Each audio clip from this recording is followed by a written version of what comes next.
Hi, I'm Mausmi Ambastha. Whenever we talk about improving our factory's performance, we often focus on productivity. We all understand higher productivity means higher profits, and we all try hard to improve our factory's productivity. But we need to understand that to improve productivity, we need to ensure proper processes and controls. Let's talk about cutting room. It is the last place where we can afford errors. You often find there are people looking for rolls, fabric pieces in the cutting room, which results in huge losses in terms of time and productivity as well. Often your plan goes haywire due to various on-floor changes.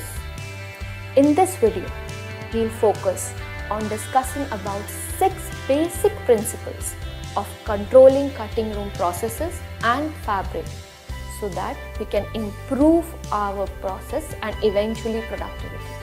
The 6 basic principles are measuring roll lengths and widths, segregation of rolls in terms of width, shade and shrinkage, standardizing end losses, recording all on-floor data for future analysis, keeping all roll ends safely, and ensuring to use all the end bits in smaller markers so that you can utilize the entire material in the cutting room floor.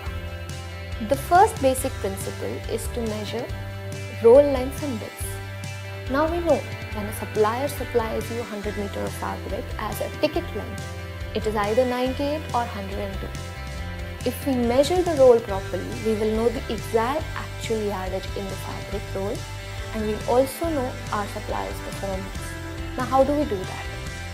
You normally anyway inspect 10% for quality. A lot of factories have installed machines to measure 100% of rolls only for fabric yardage and width. These machines ease the process hugely. You'll have a roll list which ensures recording of all the information with shortages and excesses, having complete control on your fabric. This will help you in 3 ways. First, you will know exact actual yardage in your rolls, ensuring better planning for your order. You would be able to make better optimized markers for the actual roll lengths and put proper splice points. You will have clear understanding of your supplier performances and you can start favoring your good performers. The second basic principle we need to talk about is segregation and grouping of rolls based on shade, width and shrinkage. If we measure these parameters and we group them properly, we will be able to improve productivity in our cutting room and ensure proper quality at the end when the garment is made. For shade and shrinkage, sample templates are cut from each roll. For shade, all these sample templates are put under standard lighting conditions and shade bands are created.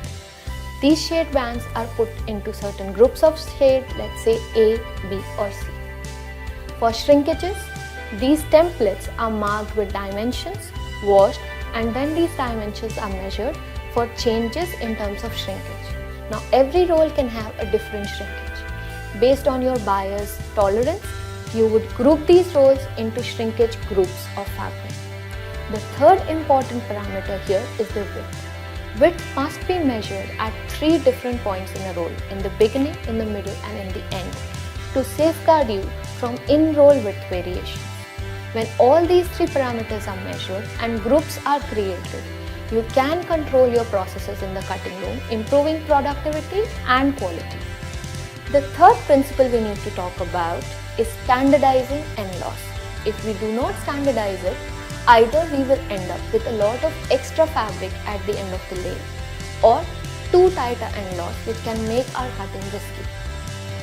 To standardize end loss, we need to go through various fabric qualities and set a number of, let's say, 2 centimeters, 3 centimeters, 1 centimeter, depending on your fabric.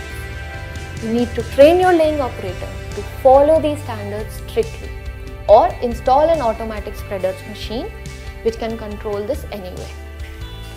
The fourth basic principle we need to talk about is data recording. Actual data recording from the floor can give you a lot of information about your fabric utilization. The information that we need is lay details, marker details, allowances, remnants, defect alteration and cutting instructions. If you have this information, you can understand whether you followed your initial plan perfectly or have you gone completely off track. You can also analyze and understand mistakes and correct them. We can collect this information on paper formats or files, on Excel sheets, or much better, applications with smartphone and tablets. These applications can give you real-time information. Once you collect this information, it gives you an understanding of your work in progress and your real-time adherence to your initial plan. The fifth principle we need to talk about is keeping roll ends safely.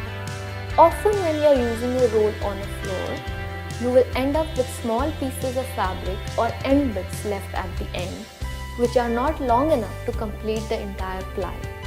These end bits should be properly tagged and measured. The tag should read the roll number, roll length, the width, shade and shrinkage properties of that roll. Then these end bits should be stacked and kept segregated in a proper end bit track. The sixth principle is to utilize these end bits.